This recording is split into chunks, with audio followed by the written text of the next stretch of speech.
मैं हूं स्वाति रायना। इस शो में हम आपको बताएंगे बाजार में आज का पूरा एक्शन, साथ ही अगले हफ्ते के लिए क्या बनाए आप बाजार में स्ट्रैटेजी, और आपकी आगे की तैयारी कराने के लिए शो में शामिल हो चुके हैं जी बिजनेस के मैनेजिंग एडिटर अनिल सिंह भी। अनिल जी, बहुत स्वागत है आपका शो में। साथ ही खास मेहमान करा दे परिचय, ट्रेड स्विफ्ट ब्रोकिंग के संदीप जैन है हमारे साथ। संदीप जी, आपका भी बहुत स्वागत है और पूरी टीम है हमारे साथ। परिचय करा देते हैं। देवांशी से जानेंगे कैसा रहा बाजार का हाल, कैसे रहे कैडिला हेल्थ के नतीजे, निफ्टी के 15,000 के शिखर का सफर और VRL लॉजिस्टिक्स का बायबैक प्लान हमें बताएंगे वरुण, कैसे रहे M&M के नतीजे बताएंगे कुशल, और कैसे रह सकते हैं BPCL के नतीजे हम जानेंगे आशीष से। बाजार का हाल लेकिन सबसे पहले जान लेते हैं तो क्रेडिट पॉलिसी के ऐलान के बाद हमने देखा बाजार में थोड़ा बहुत उतार चढ़ाव जरूर था। नतीजतन उतार चढ़ाव के बीच बाजार लगातार 5वें दिन भी बढ़त के साथ बंद होने में कामयाब रहा। निफ्टी ने तो नया रिकॉर्ड ही बना दिया। इंट्राडे में निफ्टी पहली बार 15,000 के पार पहुंचा और अंत में निफ्टी 29 अंकों की बढ़त के साथ 14,924 के लेवल पर बंद हुआ। वहीं FIIs और DIIs के डेटा पर भी एक नजर डाल लेते हैं। FIIs यानी विदेशी संस्थागत निवेशकों ने कैश मार्केट में करीब 1,462 करोड़ रुपए की खरीदारी की है। वहीं DIIs यानी घरेलू संस्थागत निवेशकों ने करीब 1,419 करोड़ रुपए की आज बिकवाली की।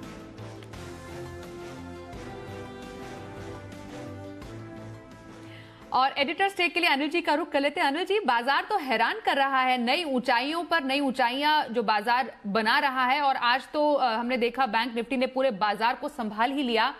आज के कारोबार को कैसे समझें? बजट के बाद का एक ऐसा हफ्ता जो पहले इतिहास में हमने कभी देखा नहीं। जी हां, ऐसा ही हफ्ता आज खत्म हुआ।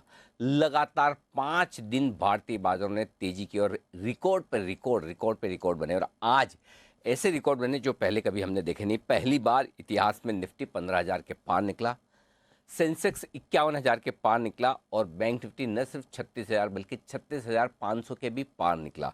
तो दमदार शुरुआत हुई। खुलते ही भारतीय बाजारों ने बड़े रिकॉर्ड बनाए। उसके बाद हल्की फुल्की मुनाफा वसूली शुरू हुई। तो उसके बाद दोनों तरफ के ट्रेड कभी ऊपर कभी नीचे, लेकिन फाइनली जो क्लोजिंग मिली वो फिर से एक रिकॉर्ड हाइस पर मिली। तो आज जिन लेवल्स पर तीनों ही इंडेक्स बंद हुए हैं वो अब तक के सबसे उच्चतम लेवल है। 14,900 के ऊपर निफ्टी बंद होने में कामयाब हुआ।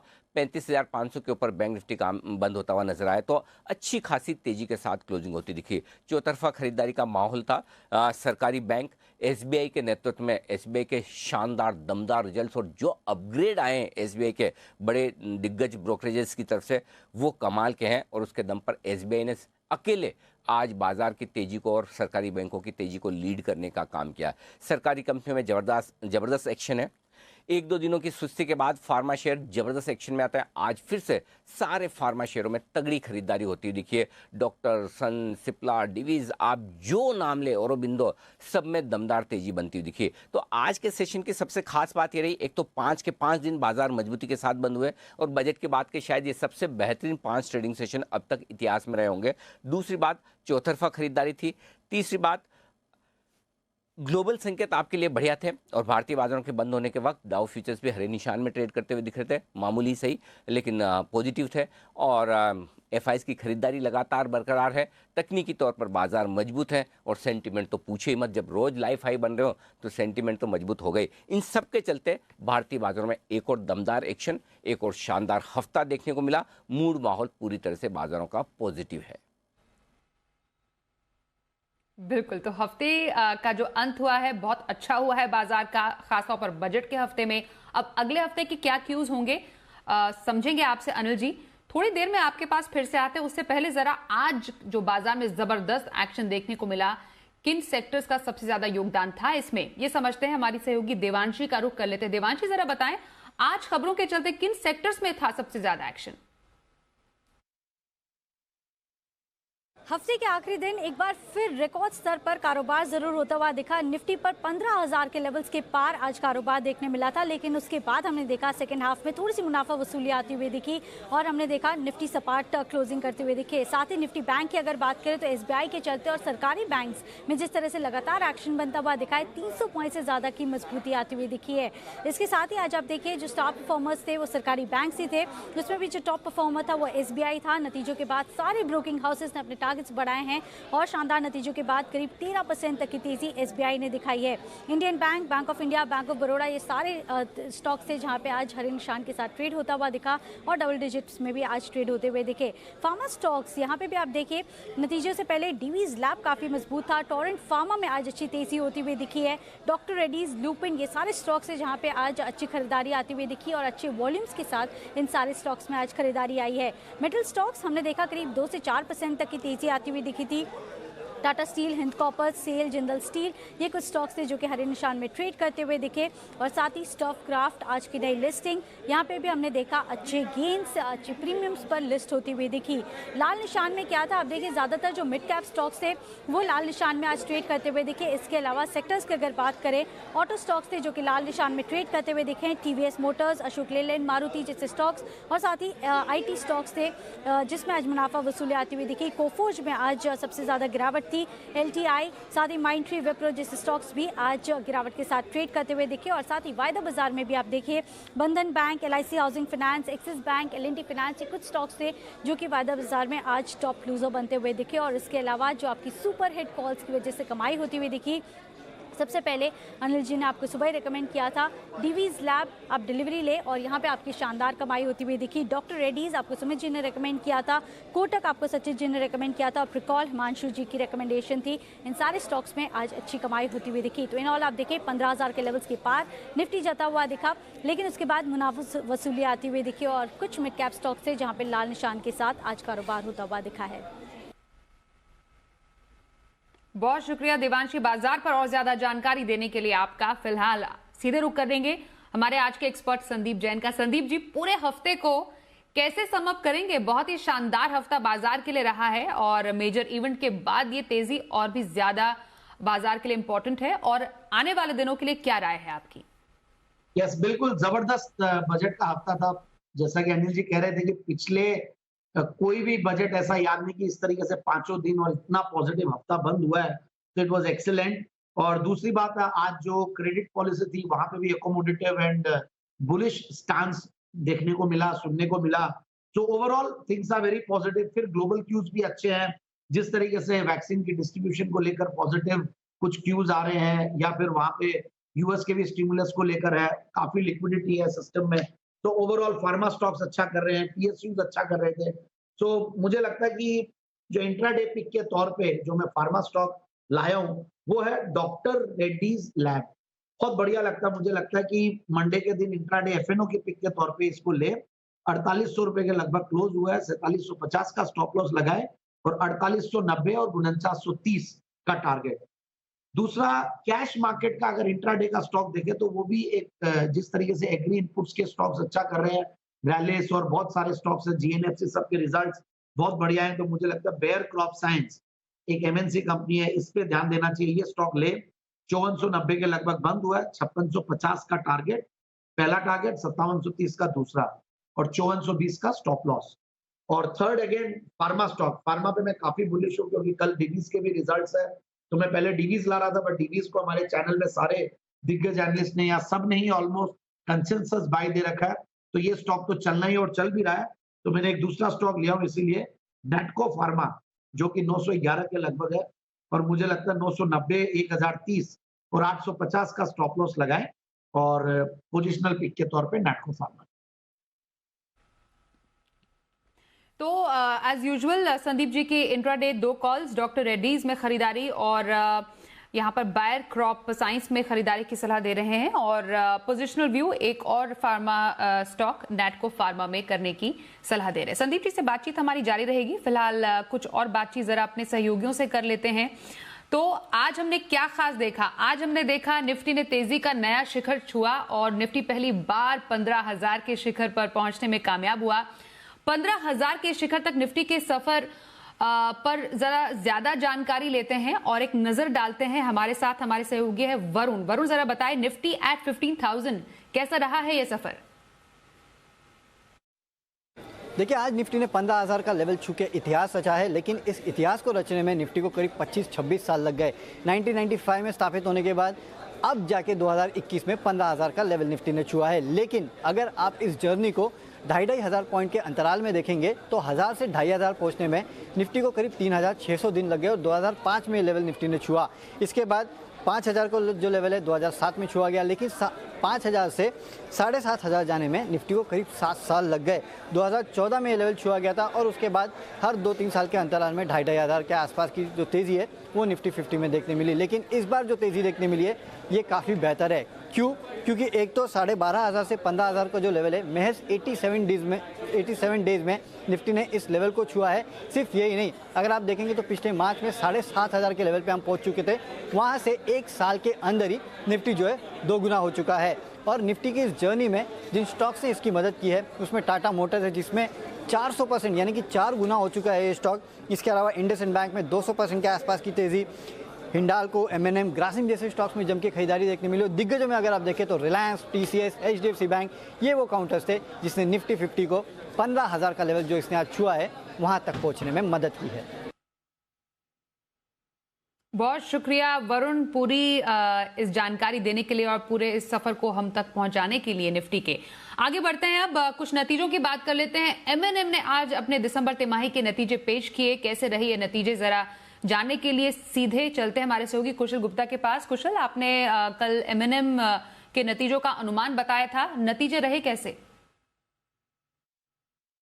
जी, तो दिग्गज ऑटो कंपनी M&M ने अपने नतीजे पोस्ट किए और यहाँ पर अगर आप देखें तो ओवरऑल ऑपरेशनली कंपनी ने बेहतर साइड पर परफॉर्मेंस दी। इनफैक्ट हमारा जो अनुमान था आय का वो 12120 करोड़ रुपए से बढ़कर 14056 करोड़ रुपए का था। इनफैक्ट कंपनी ने ऑलमोस्ट एग्जैक्टली सिमिलर लेवल्स पे जो है अपनी लाइंस पोस्ट की है रेवेन्यू के आधार पर। साथ ही कंपनी की मार्जिन्स की अगर आप बात करें तो 14.8% से बढ़कर कंपनी ने 17% के मार्जिन्स रिपोर्ट किए हैं, जबकि हमारा अनुमान केवल 16.2% का था। तो यहां पर मार्जिन्स बीट जो है क्लियरली नजर आई M&M के आधार पर। इनफैक्ट अगर आप कंपनी का मुनाफा देखें तो खासकर अगर आप जो रिपोर्टेड मुनाफा देखेंगे तो 380 करोड़ रुपए से बढ़कर 531 करोड़ पर आता हुआ दिखा है।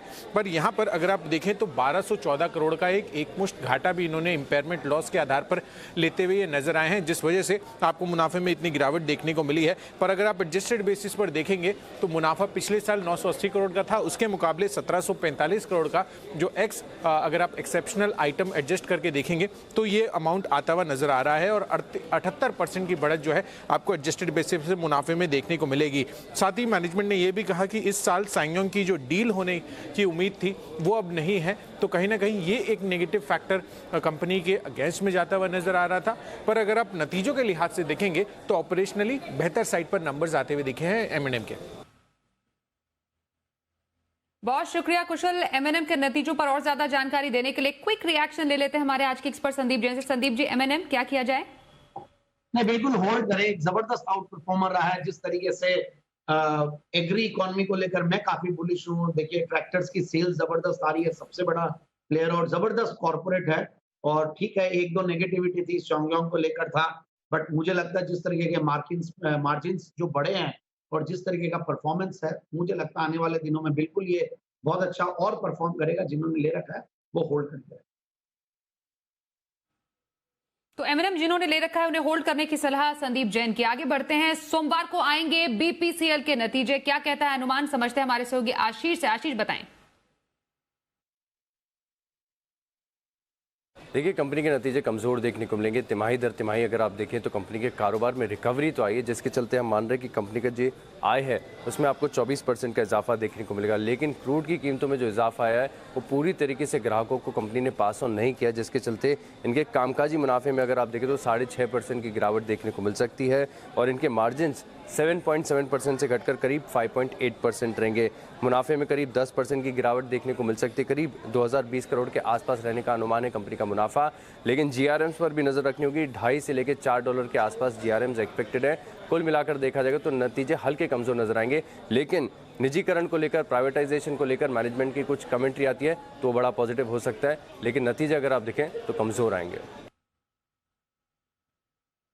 जी, बहुत शुक्रिया आशीष आपका BPCL के नतीजों पर अनुमान बताने के लिए। संदीप जी, BPCL के नतीजे सोमवार को, उससे पहले कोई स्ट्रैटेजी बनाएं? स्ट्रैटेजी यही है कि बाय करके चलना चाहिए BPCL को। मैं काफी दिनों से एग्रेसिवली बाय के रिकमेंडेशन दे रहा हूँ 360, 70, 80 लेवल्स। और देखिए इसका डिसइन्वेस्टमेंट को लेकर अनुमान यही है कि टाइम का पता नहीं चल रहा है, बट ओवरऑल मुझे लगता है कि disinvestment is a very very big trigger. तो रिजल्ट तो जो है वो आएगा ही जैसा भी है, और बहुत ज्यादा मुझे लगता नहीं कि प्राइस में कोई फॉल आएगा अगर कोई नेगेटिव रिजल्ट भी आता है। So one should continue holding it, and कहीं भी अगर नेगेटिव न्यूज पे गिरा हुआ मिलता है स्टॉक तो वो बाइंग की अपॉर्चुनिटी होगी। So one should enter that stock और दोज लेवल्स। तो मुझे लगता है स्टॉक को होल्ड करें जिनके पास है। ओके, चलिए अब आगे बढ़ते हैं और शो के खास सेगमेंट शर्मा जी का ऑप्शन देखते हैं।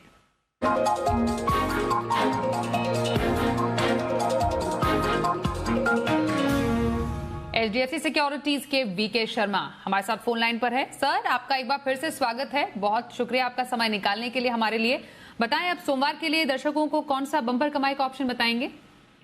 जी, दो ऑप्शन लेकर आया हूँ हमेशा की तरह, लेकिन पहले ही बता दूं कि आज मैं आपसे जगेश्वर धाम उत्तराखंड से बोल रहा हूँ, और आपको और आपके सभी दर्शकों को भगवान शिव की अनुकंपा आप सभी पर बनी रहे, ये प्रार्थना है। अब मैं दो जो स्टॉक बोल रहा हूँ उनका एक है जिंदल स्टील और दूसरा है अल्ट्राटेक सीमेंट। दोनों स्टॉक अच्छे हैं लेकिन काफी दिन से बढ़ चुके हैं, तो मैं बता तो दूं, लेकिन मेरा उतना कन्विक्शन इस बढ़े हुए मार्केट के अंदर नहीं है। शॉर्ट में करना नहीं चाहता, तो फिर भी जिंदल स्टील की तो कहने का मतलब ये कि कोई आवश्यक नहीं कि आप इनमें काम करें, और करना चाहें तो उनके लिए मैं कॉल दे रहा हूँ। कन्विक्शन मेरे को उतना नहीं है। फरवरी की 310 की कॉल जिंदल स्टील की खरीदी जा सकती है 15 रुपए पे, स्टॉप लॉस 12 और टारगेट रहेगा 21 रुपए। अल्ट्राटेक सीमेंट 6400 की फरवरी की कॉल 186 रुपए पे ले, स्टॉप लॉस 135 का, टारगेट रहेगा 265। किसी भी कारणवश अगर ये स्टॉक ऊपर खुलते हैं तो आप इनको नीचे आने पे भी न लें, ये ध्यान रखें। और पुराने जो ऑप्शन थे अपने, बजाज फिनसर्व का टारगेट जो परसों दिया था आज हो गया, और आईटीसी और दूसरा आईडीएफसी तो कल दिए थे। आईटीसी का टारगेट हो गया आज, और आईडीएफसी फर्स्ट बैंक का स्टॉप लॉस हुआ नहीं है लेकिन स्टॉक अभी भी खड़ा है, तो उसका स्टॉप लॉस आप ध्यान रखें और समय आने पर प्रॉफिट बुक करें। जी नमस्ते, हैव अ नाइस वीकेंड, धन्यवाद और जय हिंद।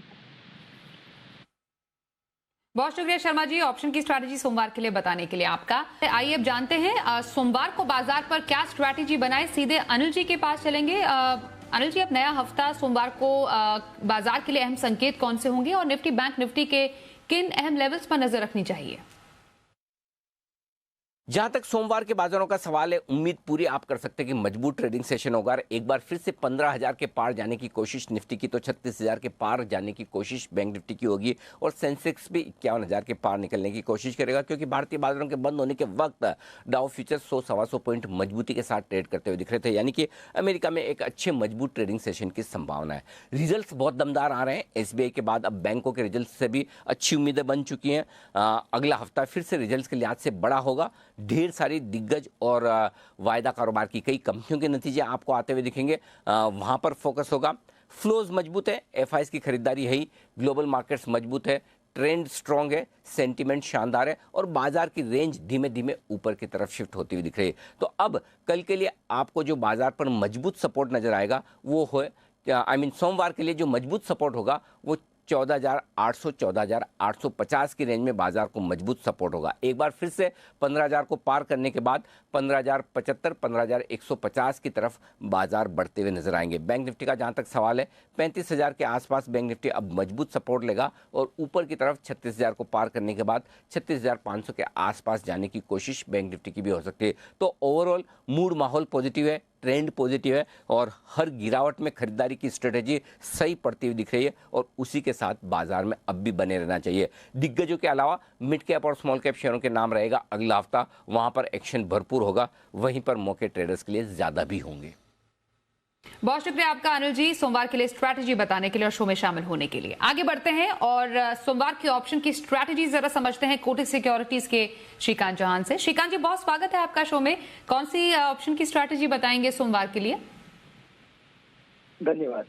देखिए, वैसे आने वाले हफ्ते में हमें लगता है कि जो मेटल के कंपनीज है वहां पे हमें अच्छी तेजी दिख रही है, क्योंकि एक तो वर्ल्ड मार्केट्स में तेजी बनती जा रही है, वर्ल्ड इसमें आयरन और के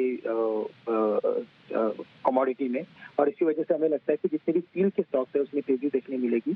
तो टाटा स्टील एक करंट लेवल से बाय किया जा सकता है। और चूंकि ऑप्शन की हम स्ट्रेटेजी बता रहे हैं तो 680 के कॉल ऑप्शन बाय कीजिए। 40 रुपए के करीब अभी ये ट्रेड कर रहा है।